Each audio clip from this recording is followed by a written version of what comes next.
중국 마지막 황제가 누구죠? 남의 나라 역사를 우리가 구체적으로 알 필요는 없습니다만, 중국 마지막 왕조가 청나라인데, 이 청나라의 마지막 황제가 부위 황제입니다. 이 부위라고 하는 황제는 4살 때 황제 자리에 올랐습니다.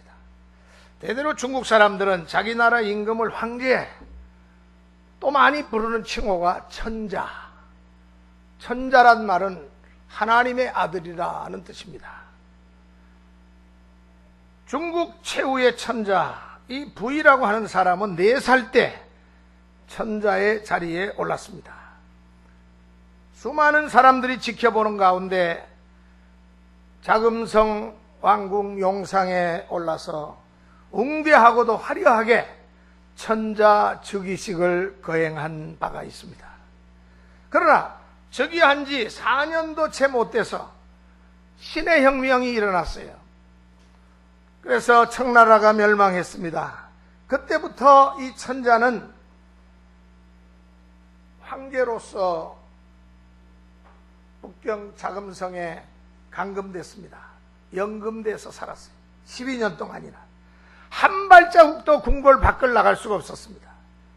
그 뒤에 다시 군사혁명이 일어나가지고 천자는 이 자금성 안에서도 살지 못하고 쫓겨나서 중국 천진에서 6년 동안 떠돌이 유랑 생활을 하게 되었습니다. 그러나 다시 한번 그에게 기회가 왔습니다. 일본군이 2차 세계대전을 통해 가지고 만주를 점령했습니다. 일본군이 이 천자를 정치적으로 어떻게 이용해 먹을까 하다가 이 만주국을 세우면서 자기들의 꼭두각시 황제로 즉위시켰습니다. 그나마 그것도 잠시 동안 꼭두각시 황제 노릇을 하다가 일본이 전쟁에서 패하면서 천자는 이번에는 소련이 그 지배하에 들어가면서 소련의 포로로 시베리아로 끌려갑니다. 그 뒤에 공산당에게 인계돼 가지고 감옥에 들어가서 15년 동안 옥살이를 합니다. 얼마나 파란만장한 생애를 사는지 모릅니다. 오랜 감옥 생활을 마치고 이 천자는 풀려났습니다. 그러나 아무도 이 사람을 반겨주는 사람이 없어요. 아무도 그를 대우해주는 사람이 없어요. 심지어는 그가 옛날에 천자였다는 사실에도 그 누구도 관심을 갖지 않습니다. 어쩔 수 없이 천자는 다른 사람의 정원에서 풀을 깎아주고 잔디를 돌봐주고 또 일용직 노동자로 막노동을 하면서 하루하루를 연명해 나가는 그러한 사람이 되고 말았습니다. 그러다가 먹는 것이 부실하고 또 항상 마음속에 불안과 두려움과 공포 속에 살다 보니까 언제 누가 또 나를 해야 할지 모른다는 그런 생각이 있다 보니까 위암에 걸렸어요. 그때 그의 나이가 62세였습니다. 죽을 날이 얼마 남지 않았어요. 이제는 이 세상에 한 달을 내가 살까? 아마 며칠을 살지도 몰라. 그렇다면은 마지막으로 옛날에 자기가 즉위했던 자금성을 한번 구경하고 죽어야 되겠다. 그래서 용기를 내서 옛날에 자기가 살았던 궁궐인 북경의 자금성을 찾아갑니다. 이미 자금성은 그때 하나의 관광 명소가 다 되어가지고 이미 천자는 없습니다. 그래서 그는 관장을 찾아가서 마지막 소원을 애절하게 부탁을 합니다. 옛날에 자기가 4살 때 이곳에서 천자로서 즉위했는데 내 마지막 소원입니다. 내가 앉았던 그 용상에 꼭 한 번만 앉아보게 해달라고 애절한 부탁을 합니다. 너무나도 그 모습이 애절해서 관장이 들어줬어요. 뿐만 아니라 자금성에 일하고 있는 사람 200명을 동원해서 이 천자의 즉위식 때부터 이 즉위식 때 같이 많은 사람이 도열해가지고 정말로 천자가 즉위하는 것처럼 그렇게 이벤트를 했습니다. 너무나도 천자가 감격스러워서 고맙다고 관장에게 허리를 구부려서 인사를 합니다. 그리고는 흐르는 눈물을 채 닦지도 못한 채 너무 피곤하고 힘이 들어서 자기 처소로 돌아와서 그 자리에서 그대로 쓸쓸한 임종을 맞습니다. 영화가 아니에요. 실제 인물의 실제 그의 인생의 역정입니다. 그의 시체는 화장해가지고 한 줌의 재로 뿌려지고 말았습니다. 여러분, 이것이 바로 하늘의 아들이라고 불렸던 천자의 기구한 운명입니다. 그의 시작은 화려했습니다. 그러나 그의 끝은 너무나도 비참하게 결말을 맺고 말았습니다. 여기에 비하면은 우리 예수님은 참으로 대조적인 삶을 사셨습니다. 하나님의 아들이신 예수님, 만왕의 왕이신 예수님은 궁궐에서 태어나지 못하셨어요. 사람의 집에서조차 탄생하지 못하셨습니다. 사람이 있을 곳에도 들어가지 못하셨어요. 쫓겨남을 당했어요. 세상에서 가장 비천한 말구육간 냄새나는 말구유에서 탄생하셨습니다. 우리가 잘 부르는 성탄 찬송, 그 어리신 예수 누울 자리 없어 그 귀하신 몸이 구유에 있네. 여러분, 그 찬송 그대로 우리 주님은 누우실 자리가 없어서, 방 한 칸이 없어서 마구간에서 탄생하셨습니다. 말씀 그대로 이 세상에서 가장 낮아지시고 이 세상에서 가장 비천한 냄새나는 마구간 말구유에서 탄생하셨습니다. 뿐만 아니라 예수님은 일생 동안 비천한 삶을 사셨습니다. 처음부터 끝까지 가난 가운데 사시다가 가셨습니다. 그러나 예수님은 사랑으로 온 세상 인류의 마음을 움직이셨습니다. 하나님께서 예수님을 지극히 높여주셨습니다. 만백성의 이름 가운데 가장 뛰어난 이름, 예수 그리스도라고 하는 이름을 주셨습니다. 모든 만민이 그 이름 앞에 무릎을 꿇도록 만들어 주셨습니다. 세후의 황제가 아니라 영원의 황제로 등극하셨습니다. 지금도 예수님이 탄생하신 베들레헴의 말구육간에 가면은 이미 오래전에 주 4세기에 그 위에다가 교회를 세웠어요. 크게 교회를 세워가지고 구유교회, 그 말구육간이 있다고 그래서 교회 명칭이 구유교회입니다. 지금 그 팔레스타인 지역에 있어가지고 그 구유교회 가려면은 그 이스라엘 그 장벽을 통과해가지고 장벽에 그 삼엄하게 완전 무장한 이스라엘 군인들이 다 그냥 출입하는 그 관광버스마다 군인이 올라와가지고 다 둘러봅니다. 혹시 테러 분자나 혹시 이상한 사람이 탔나 해가지고 그리고는 통과시켜요. 그러면 그 장벽을 지나가지고 바로 이 구유교회에 도착하는데 언덕으로 이렇게 올라가면은 그 구유교회가 나오는데, 그런데 참 특이한 것이 있습니다. 그 크게 잘 지어진 그 주 4세기에 세워진 그 교회가 그렇게 큰 교회 같으면은 들어가는 입구도 몇 개 있어야 되고 큰 입구가 있어야 되잖아요.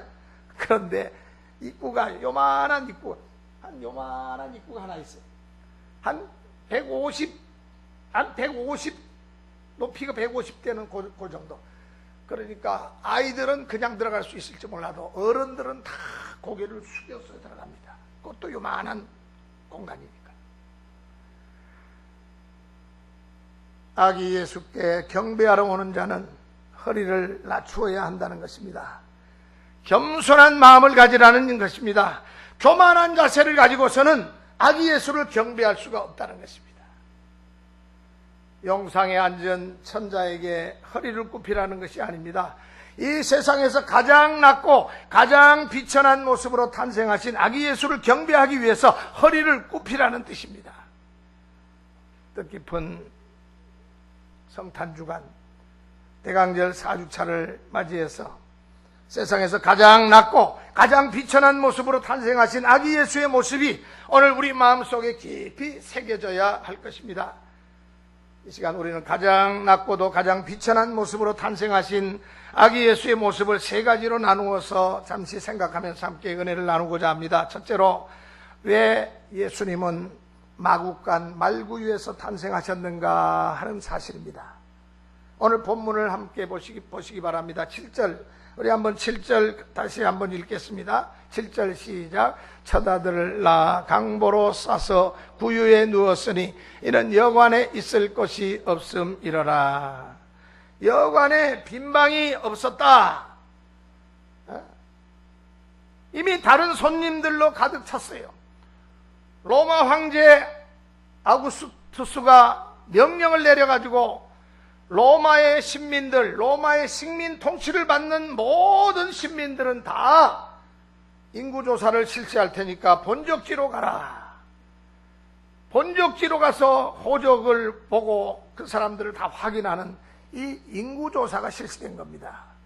그러니까 앞서 온 사람들은 좀 빨리 끝내고 자기들 업무로 복귀하려고 많은 사람들이 빨리 왔어요. 이미 여관이 빈방이 없을 정도로 다 손님들로 가득가득 찼습니다. 그러니까 예수님 들어갈 방이 없었어요. 베들레헴 여관 주인을 탓하기에 앞서서 우리는 먼저 우리 자신의 심령을 한번 살펴보는 그런 시간이 되어졌으면 합니다. 과연 오늘 우리의 마음 상태가 어떠한가요? 우리의 마음 상태는 어떻습니까? 시골 여관방과 같이 우리의 마음이 잡다한 온갖 잡동사니로 가득 차 있지는 않습니까? 만약에 우리의 심령 상태가 그와 같이 혼잡한 너절한 그러한 마음에는 절대 예수님을 모실 수가 없습니다. 이제 며칠 지나면은 우리가 성탄절을 맞이합니다. 그 전날은 저녁에 또한 성탄절 2부 우리 축하 발표회가 준비되어 있습니다. 얼마나 많은 분들이 성탄 축하 발표를 위해서 수고들을 하고 애를 쓰시는지 모릅니다. 우리 주일학교, 중고등부, 청년 모두가 다 열심히 준비하고 있어요. 우리 교사들과 우리 전도사님들이 아주 애를 쓰고 있는 것을 봅니다. 이것을 보고 또 여러분들이 또 아주 맛있게 음식들을 해가지고 우리 학생들을 이렇게 참 이렇게 수고한다고 그렇게 저들을 위해서 사랑의 수고를 해주시는 것을 봅니다. 얼마나 감사한지 모르겠어요. 우리가 이 성탄절을 맞이하면서 먼저 우리의 마음을 깨끗하게 소지하는 그런 기회가 되어졌으면 합니다. 우리 주님께서 무엇보다도 오늘 우리의 마음에 오셔서 우리의 마음을 주님이 주시는 그 평화로, 주님 주시는 그 놀라우신 은혜로 평강 가운데 우리를 이끌어 가시는 그러한 한 주간이 되기를 바랍니다. 여러 해 전에 리더스 다이제스트라고 하는 외국 잡지에 이런 기사가 실린 것을 보았습니다. 어느 작은 시골 마을에 성탄절을 맞이해서 성탄극이 열렸습니다.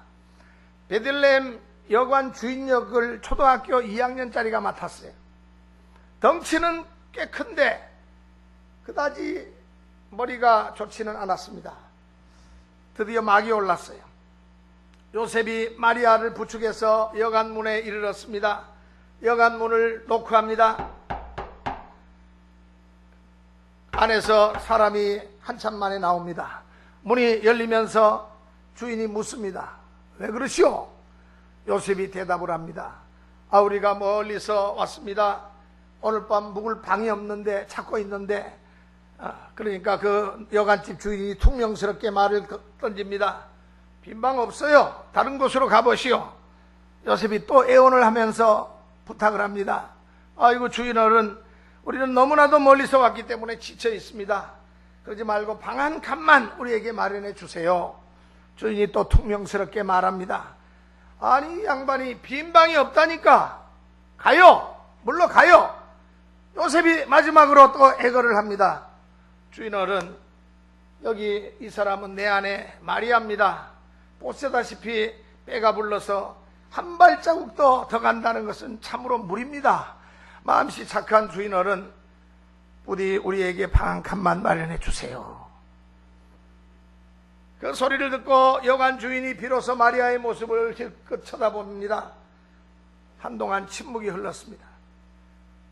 무대 뒤에 숨어있던 선생님이 침묵이 너무 시간이 흐르니까 아이가 대사를 까먹은 줄 알고 소리내서 그 선생이 그 뒤에서 말합니다.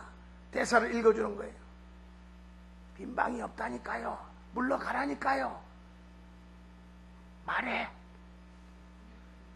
빈 방이 없다니까요. 물러가라니까요.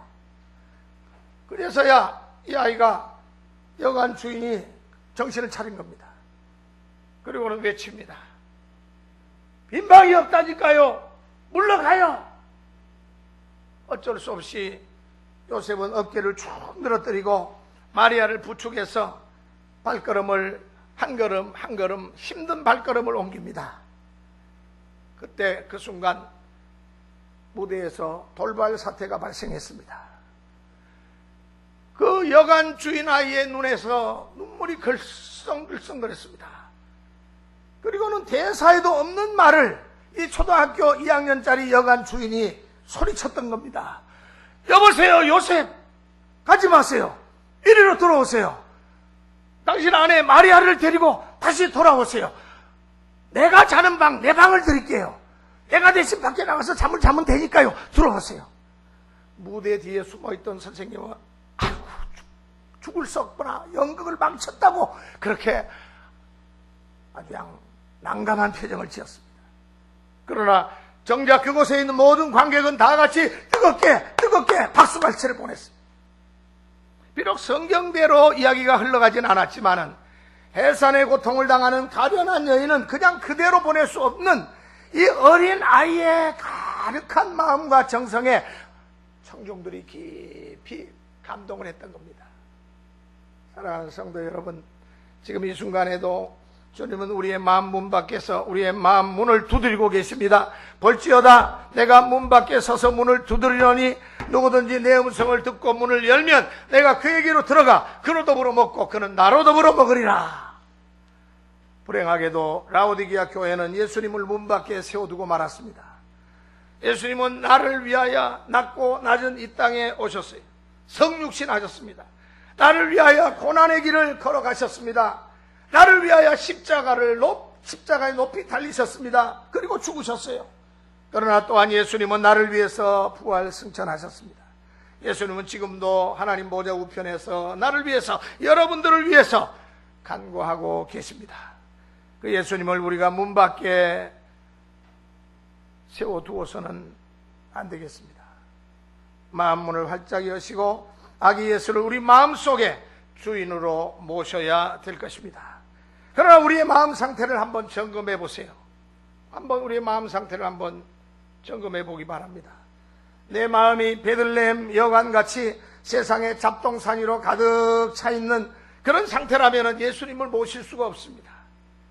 예수님이 성전에서 비둘기 파는 자들을 다 채찍으로 내쫓으셨던 것처럼 내 마음속에 있는 세상적인 욕심, 고집, 아집, 교만, 독선, 이기심, 미움, 시기, 또한 증오, 질투 같은 모든 지저분한 것들을 다 우리가 내버려야 할 것입니다.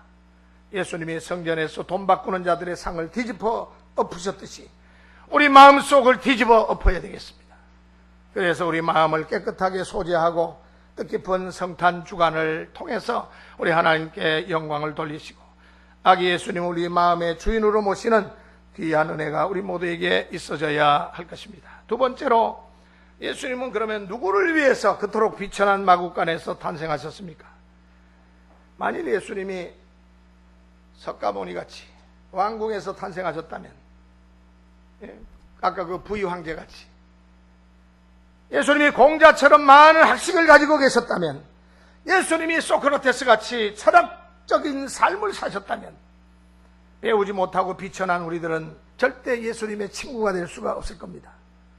그러나 예수님은 비천한 우리들의 구세주가 되시고 우리들의 친구가 되시기 위해서 친히 인간의 몸을 입고 이 땅에 오셔서 낮아지셨습니다. 비천해지셨습니다. 여러분, 어떻게 하나님이 인간이 될 수가 있을까? 이것은 오랫동안 우리 기독교 성서학자들 또 교부들의 질문이었습니다. 왜 하나님이 인간의 모습으로, 비천한 모습으로 이 땅에 탄생하셔야 되는가? 꾸루데오스 호모, 꾸루데오스 호모. 우리 예수님은 탄생하실 때만 낮아지신 것이 아닙니다. 일평생 동안 비천하게 사셨습니다. 일평생 동안 가난하게 사셨습니다. 우리가 아무리 가난하다고 하지만 예수님보다는 다 나으실 겁니다. 예수님을 생각하면 위로를 얻을 수가 있습니다. 공중에 나는 새도 깃들일 곳이 있고 여우도 굴이 있지만 인자는 머리 둘 곳이 없도다 라고 말씀하셨습니다. 예루살렘에 입성하실 때도 다른 사람의 나귀를 빌려 타고 입성하셨습니다. 그것도 새끼 나귀를 빌려 타고 입성하셨어요. 사랑하는 제자들과 함께 마지막 6월절 만찬을 드실 때도 남의 다락방을 빌려서 사용하셨습니다. 심지어는 무덤에 묻히실 때도 자신의 무덤이 없어서 옛날이나 지금이나 몇 자리도 다 돈 주고 사는 거 아닙니까? 그런데 우리 예수님은 돈이 없으시니까 무덤에 묻히실 때도 자신의 무덤이 없으니까 다른 사람의 무덤을 빌려서 그 무덤에 장사되셨습니다. 예수님이 나를 위해서 그토록 가난해지시고 나를 위해서 그토록 낮아지셨다는 사실입니다. 예수님의 낮아지신 모습을 생각할 때 우리도 낮아져야 되겠어요. 우리의 마음 자세가 말구에까지 낮아져야 되겠어요. 뜻깊은 성탄 주간을 맞이해서 아기 예수처럼 작아지고 겸손해지는 우리의 모습이 되어야 할 것입니다. 아울러 예수님이 비천한 자들의 친구가 되신 것처럼 우리도 가난하고 연약한 자들의 친구가 되어야 할 것입니다. 오늘 우리가 지켜야 할 진정한 성탄의 정신, 진정한 성탄의 정신은 우리 주위의 지극히 작은 자 속에서 찾아야 할 것입니다. 여러분, 성탄절을 즈음해가지고 한 15kg, 10kg짜리 쌀을 한 몇 푸대 사가지고 차 트렁크에 넣어가지고 정말로 가난한 그런 동네 가서 여러분들이 슬쩍 갖다 놓고 그렇게라도 한번 해보세요. 그러면은 정말로 우리 예수님이 저 달동네 같은 나사렛 동네에서 성장하셨는데 그 달동네에 가가지고 여러분들이 그러한 작은 선행이라도 한번 해보세요. 예수님은 나를 사랑하셔서, 이 못난 나를 사랑하셔서 세상에 오시되 마구간에 오셨습니다. 세상에서 가장 비천한 곳을 먼저 찾아오셨습니다. 우리도 마찬가지로 가난한 사람들 가운데서도 가장 가난한 사람들을 먼저 찾아가야 되겠습니다. 불쌍한 사람들 가운데서도 가장 불쌍한 사람들을 먼저 찾아갈 수 있어야 되겠습니다. 부유한 사람보다는 생활 형편이 어려운 사람들을 찾아가야 됩니다. 지위가 높은 사람보다는 지위가 낮은 사람을 찾아가야 될 것입니다. 건강한 사람보다는 병약한 사람을 찾아가야 될 것입니다. 남들이 잘 알아주는 사람보다는 남들이 몰라주는 사람을 찾아가서 저들을 위로하고 저들에게 그리스도의 사랑을 베풀어주는 것이 진정한 성탄의 정신입니다. 뜻깊은 성탄 주간을 맞이해서 예수님이 나를 위해서 낮아지신 것처럼 우리도 나 자신을 낮추어야 되겠습니다. 아기 예수와 같이 작아지고 겸손해지는 우리의 모습이 되어야 되겠습니다. 아울러 우리들도 예수님과 마찬가지로 비천한 자들의 이웃이 되어야 되겠습니다. 끝으로 우리 예수님이 탄생하심으로 마구간에 어떤 일이 일어났습니까? 본래 마구간은 냄새나고 지저분하고 아주 비천한 장소입니다. 비천한 마구간입니다. 그러나 예수님의 탄생은 마구간의 큰 경사가 되었습니다. 하나님의 영광이 그 가운데 드러나게 됐어요. 하나님의 영광이 드러나는 현장, 쇠키나, 히브리어로 하나님의 임재의 현장을 쇠키나라고 합니다. 쇠키나의 현장이 되었습니다. 하루에 천군 천사들의 아름다운 노래소리가 마구간과 그 지경에 퍼지기 시작합니다. 지극히 높은 곳에서는 하나님께 영광이요 땅에서는 그 기뻐하심을 입은 사람들 중에 평화로다. 천사들이 노래하는 그 노래는 어떤 노래일까? 어떤 때 생각을 해봐요. 예. 안드레아 보첼리가 부르는 크리스마스 그 성탄의 그러한 아름다운 곡일까? 아니면 사라 브라이트맨이 부르는 그 아주 감미로운 성탄의 그 사랑이 넘치는 그런 곡일까? 그런 생각을 해봅니다. 이 천군 천사의 이 찬양 소리, 들에서 양을 치고 있는 목동들이 아기 예수를 보러 왔습니다. 동방박사들을 인도하던 별이 마국간호에 우뚝 멈춥니다. 동방박사들이 예수님께 나와서 황금과 유향과 몰약을 드리면서 아기 예수께 경배를 합니다. 그야말로 큰 경사가 아닐 수 없습니다. 마찬가지입니다. 내 모습이 비록 추하고 보잘것없지만 내 심령 속에 아기 예수님이 임재하실 때 내 마음이 천국이 될 수가 있습니다. 큰 기쁨의 역사가 일어날 수가 있습니다. 우리 가정이 비록 가난하고 비록 여러 가지로 참으로 어려운 상황에 있다 할지라도 우리 가정에 예수 그리스도께서 임재하실 때 우리의 가정은 평화의 동산이 될 수가 있다는 말씀입니다. 그리스도께서 임재하신 곳은 천국이 됩니다. 그러나 반대로 아무리 내 모습이 화려하고 내 가정이 부유하다 할지라도 그 속에 예수 그리스도가 임재하지 아니하면 아무런 의미가 없는 인생이 돼버리고 맙니다. 여러 해 전에 미국 동부 필라델피아에서 좀 떨어진 어느 마을에서 이런 일이 있었습니다. 성탄절을 앞두고 그 도시에서 시청 앞 광장에다가 첫 번 성탄절을 그대로 재현해 놓았습니다. 작고 초라한 마국간도 만들고요, 아기 예수를 안고 있는 마리아와 남편 요셉도 거기다가 인형을 갖다 놓고요, 그리고 들에서 양을 치고 있는 목동들도 거기에 그 모습을 그대로 만들어 가지고 거기다가 이제 진열하고, 그리고 동방박사들의 모습도 그대로 재현해 놓았습니다. 하나의 아름다운 명소가 됐어요. 성탄 시즌에 아름다운 명소가 됐습니다. 사람들이 그곳에 와서 카메라로 사진도 찍고 그곳에 와서 성탄의 그 감동을 그곳에서 저들이 받았습니다. 보는 사람들에게 큰 기쁨을 주었습니다. 성탄을 맞이해서 여러 가지 행사 계획을 시에서 또 내놓았습니다. 그런데 그러한 과정에 어떤 장난꾼이, 아마 어떤 청소년이 그 아기 예수를 그만 살짝 와가지고 훔쳐가 버리고 말았습니다. 동네가 난리가 났습니다. 연일 그 지역 신문과 방송에서 그 사실을 보도하면서 누가 가지고 왔는지 모르지만 아기 예수를 돌려달라고 방송으로 아나운서가 호소합니다. 그러니까 이 장난꾼은 그걸 이제 어디다가 감춰뒀더니 장난꾼의 마음도 움직여가지고 다행스럽게도 성탄절 전야 크리스마스 이브에 아기 예수가 돌아왔다고 하는 방송 보도가 나오니까 그 동네 사람들이 와 하면서 박수갈채를 보냈습니다. 그래서 그 불상사는 웃음으로 막을 내리게 되었습니다. 이 사건은 모든 사람에게 귀중한 한 가지 교훈을 주고 있습니다. 아무리 다채로운 행사가 준비되어 있고 아무리 동방박사들의 멋진 예물이 있다 할지라도 성탄의 주인공 되신 예수 그리스도가 없으면 아무런 의미가 없다는 것입니다. 마찬가지입니다. 기쁘다 구주 오셨네, 만백성 맞으라, 아무리 소리 높여 노래를 부른다 할지라도 우리 마음속에 있어야 할 이 성탄의 주인공 되시는 아기 예수가 없다면 아무런 의미가 없는 것입니다. 영국 무신론자 협회에서 2000년도 들어와서 줄기차게 영국 여왕에게 호소문을 올렸습니다. 상소문을 올렸습니다. 여왕이시여, 여왕은 영국 국교의 성공의 수장이기 때문에 여왕에게 이제 상소문을 올린 겁니다.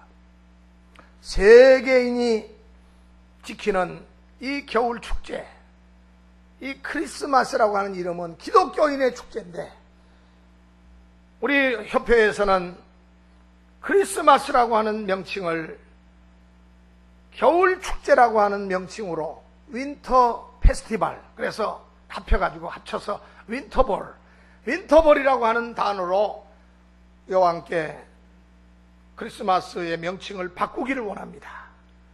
그래서 온 세계인이 함께 즐기는 기독교인만 즐기는 축제가 아니라 세계인의 축제로 그렇게 되도록 우리 영국 국교회가 승인해 주시면 전 세계가 따를 것입니다.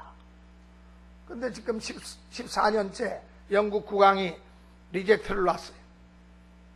시의회에 그걸 또 보내니까 시의회에서도 여왕이 리젝트를 하는데 그게 어떻게 시의회에 통과될 수가 있습니까? 그렇지만은 이 무신론자 협회는 끊임없이 내년에도 또 윈터볼이 세계인의 축제로 그렇게 모든 사람들이 겨울 축제를 이제 입에 오르내리는 그날을 위해서 자기들은 투쟁할 거라고 그렇게 저들이 계속해서 떠들고 있습니다. 여러분, 예수 그리스도의 탄생하신 날을 겨울 축제라고 하는 말로 그것을 바꾼다는 것은 정말로 예수를 몰라도 모르니까 그런 말을 하고 저들이 신앙이 없는 불신자들이니까 무신론자들이니까 그런 말을 하는 것은 다행인데, 오늘 우리 교회 안에서도 성탄절이 되면 예수님은 온데간데 없고 산타클로스만이 가장 중심에서 성탄의 주인공인 양 대접을 받는 현실을 볼 때 안타까움이 참으로 흠할 수가 없습니다. 해마다 성탄절은 우리에게 찾아옵니다. 그러나 여러분의 마음속에 기쁨이 없고 오히려 쓸쓸함과 외로움이 혹시 있지는 않습니까? 성탄의 주인공을 잃어버렸기 때문에 그럴지도 모릅니다. 뜻깊은 성탄 주간을 맞이해서 다시 한번 여러분의 마음의 문을 활짝 여시고 아기 예수를 여러분의 삶의 주인으로 모시기를 바랍니다. 그래야 할 때 내 마음이 천국이 될 수가 있습니다. 우리 가정의 평안의 동산이 될 수가 있습니다. 우리 교회 속에 천국의 기쁨이 충만하게 임할 수 있게 되는 것입니다. 오늘 우리는 가장 비천하고 낮은 자세로 임하신 예수님의 모습을 나누어 생각해 보았습니다. 예수님께서 나를 위해서 이 세상에 오셔서 십자가를 지시고 나를 위해서 천국의 문을 활짝 열어 주셨습니다. 나 때문에 당하신 주님의 그 고난을 생각하면서, 예수님의 그 사랑을 생각하면서 우리의 마음의 문을 활짝 여시고 예수 그리스도를 항상 교회에 나와서 예배드릴 때만 영접하는 것이 아니라 주님이 내 안에, 내가 주님 안에 거하는 신비로운 연합 속에서 우리의 성령의 능력을 힘입고 예수 그리스도의 사랑을 힘입고 우리 그 사랑을 이웃들에게 널리 전하는 우리 모두가 되시기를 바랍니다. 그래야 할 때 주님께서 주시는 기쁨과 평강이 우리 자신과 우리 가정과 우리 교회 안에 충만하게 임하게 될 줄로 믿습니다. 기도하시겠습니다. 하나님 아버지,